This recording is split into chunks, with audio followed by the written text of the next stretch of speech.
Good evening, students. Today we are discuss about tRNA. In previous video, we are discussed about the mRNA. Okay. Now we are discuss about the tRNA. tRNA is a transfer RNA. It carries genetic information from the mRNA. ये mRNA से क्या करता है, genetic information अपने पास ले लेता है ना, और उसको ले जाकर के कहाँ देगा, जा करके राइबोसोमल आरएनए तक पहुंचाएगा।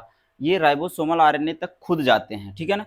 अब ये राइबोसोमल आरएनए तक जा रहे हैं तो इसमें और चीज़ें क्या होती हैं, यही सारी चीज़ें हमको यहाँ पर देखना है।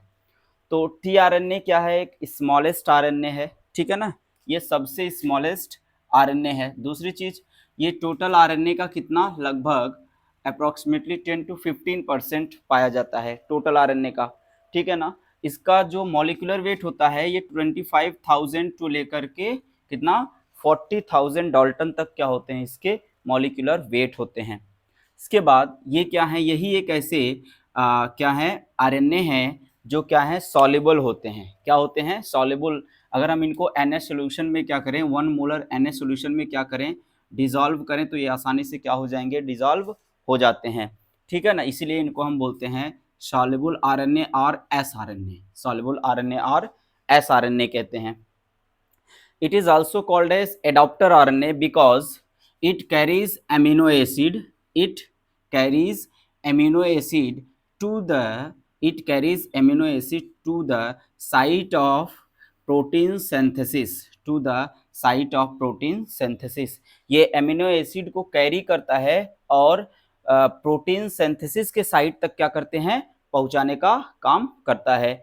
और देखिए इसको हम बोल रहे हैं कि ये सबसे स्मॉलेस्ट आरएनए है because it is made up of 75 to 95 nucleotide of nucleic acid. ये न्यूक्लिक एसिड का क्या है, जो न्यूक्लिक एसिड जो होते हैं उनमें जो न्यूक्लियोटाइड्स होते हैं, न्यूक्लियोटाइड्स क्या है, न्यूक्लियोटाइड्स क्या होते हैं आपके शुगर फॉस्फोरिक एसिड और नाइट्रोजनस बेस मिलकर बनते हैं। तो ये कितने, लगभग न्यूक्लियोटाइड कितने 75 से लेकर के 95 न्यूक्लियोटाइड्स का बना होता है, इसलिए इसको हम स्मॉलेस्ट आरएनए कहते हैं। It is a single stranded. It is a single stranded, but it is a single stranded, but due it is a single. It is a single stranded, but it is seen as double stranded because or due to too much of coiling. Too much of coiling. ये बहुत ज्यादा coiling होने की वजह से ये क्या होते हैं कि आपको कैसे दिखेंगे, डबल स्टैंडर्ड दिखता है, लेकिन ये होते कैसे हैं, सिंगल स्टैंडर्ड।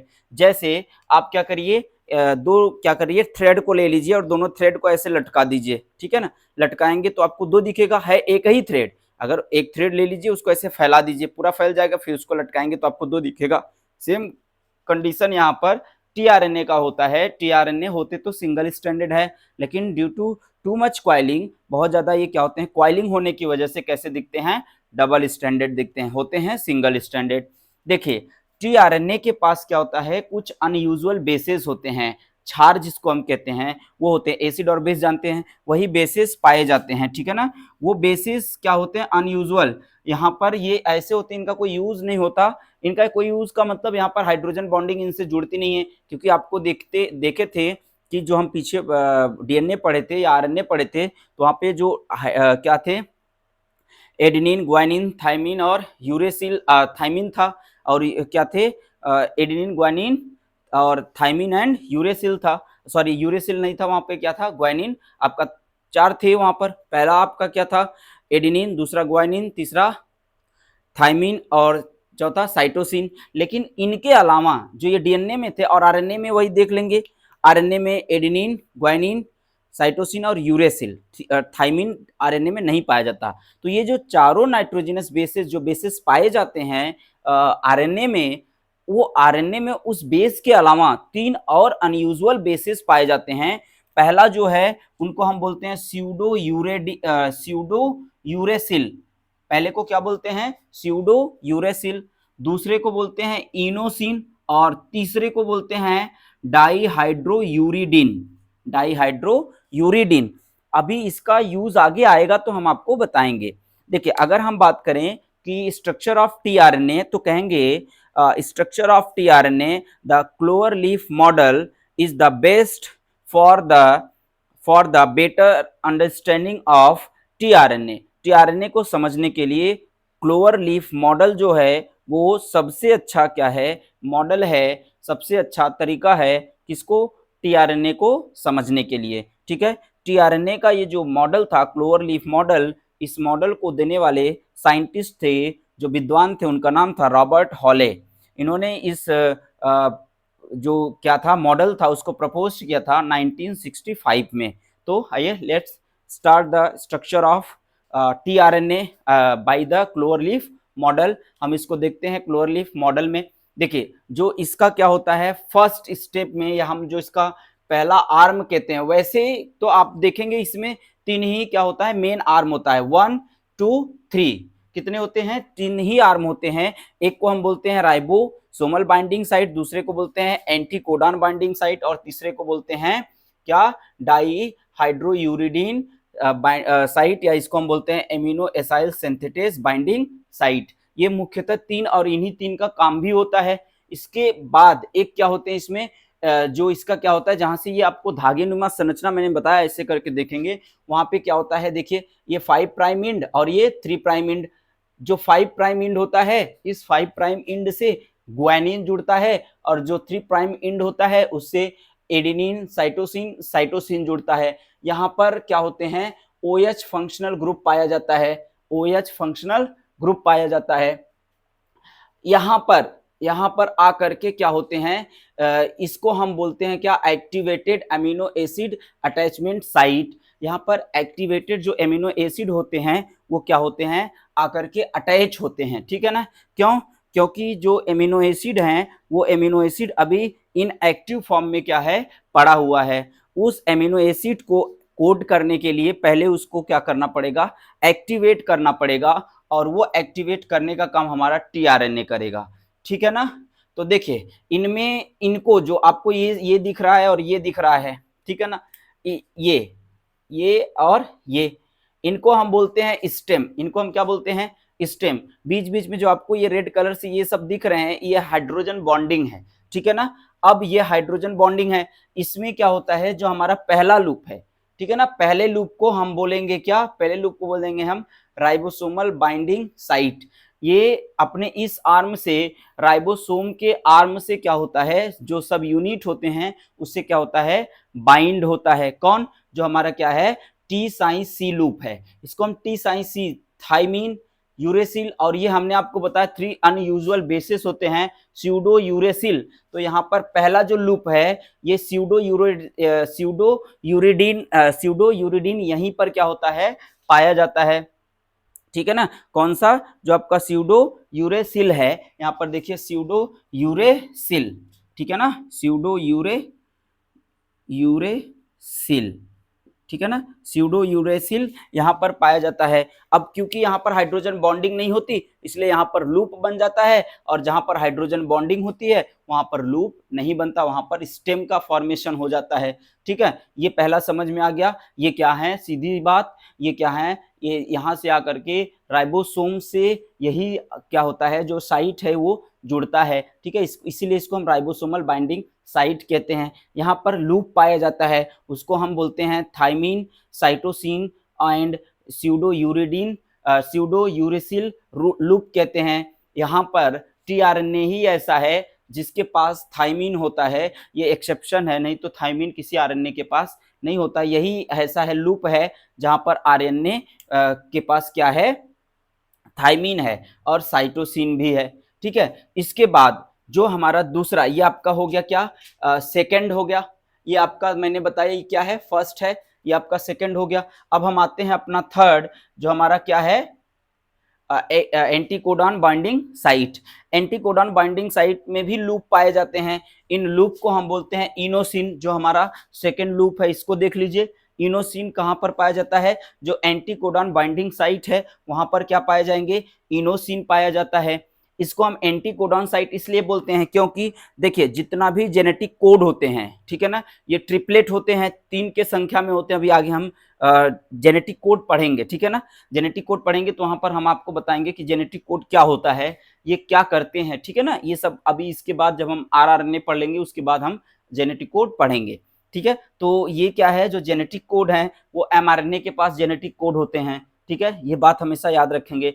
तो जेनेटिक कोड एमआरएनए हमने आपको बताया था, उसमें एमआरएनए क्या होते हैं, इनिशिएशन कोडॉन के थ्रू, वहां पर देखे थे इनिशिएशन रीजन था, इनिशिएशन कोडॉन रीजन था, वो उस कोडॉन रीजन से क्या होते हैं, एंटी कोडॉन साइट पर जुड़ते हैं। और जब एंटी कोडॉन साइट पर जुड़ेंगे तो एंटी कोडॉन साइट क्या करता है, इसको एंटी कोडॉन साइट क्यों बोल रहे हैं, क्योंकि मान लीजिए जैसे हमारा यहाँ पर क्या है, AUG is a genetic code that code a special type of amino acid called methionine, ठीक है।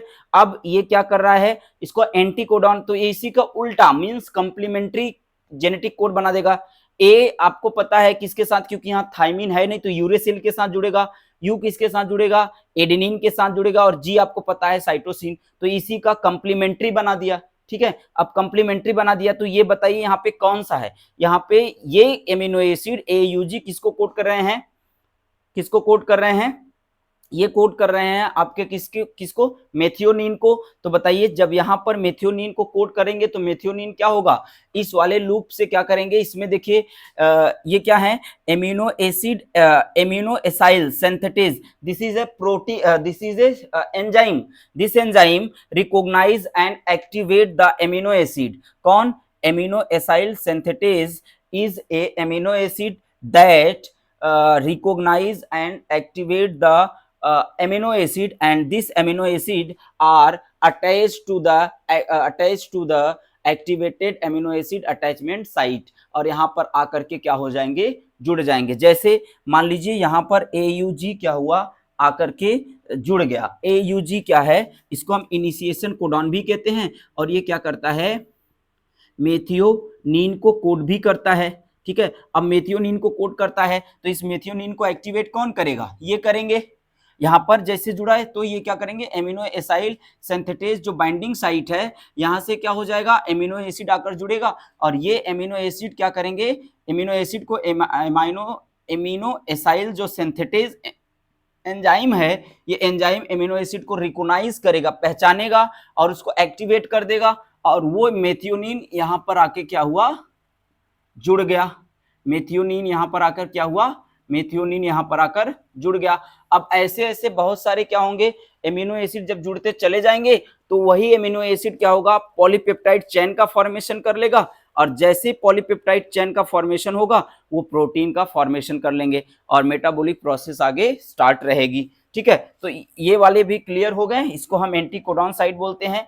ये क्या होते हैं, राइबोसोमल आरएनए जो होता है उससे भी, और क्या होते हैं, एमआरएनए जो होता है, ये दोनों क्या होते हैं, एक दूसरे से जुड़ते हैं राइबोसोम से जा करके, और इसको हम बोलते हैं एंटी कोडॉन बाइंडिंग साइट, क्योंकि जो भी कोडॉन एमआरएनए पर होता है, उस एमआरएनए पर जो कोडॉन होते हैं उसके अपोजिट मींस कंप्लीमेंट्री क्या होता है, कोडॉन ये क्या करते हैं, फॉर्म कर लेते हैं, और ये उस एमिनो एसिड को क्या करते हैं, पहचानेंगे और इसको एक्टिवेट कर देंगे, और वो जाकर के कहाँ जुड़ जाएगा, आपके एक्टिवेटेड एमिनो अटैचमेंट साइट पर जुड़ जाएगा। यहाँ पर देखिए तीसरा जो हमारा क्या है, तीसरा डाईहाइड्रोयूरिडीन जो क्या है, अनयूजुअल बेस है, वो आकर के यहाँ जुड़ता है, इसीलिए इसको हम DHU लूप कहते हैं। DHU लूप कहने का मतलब है डाईहाइड्रोयूरिडीन लूप, डाईहाइड्रोयूरिडीन लूप कहते हैं।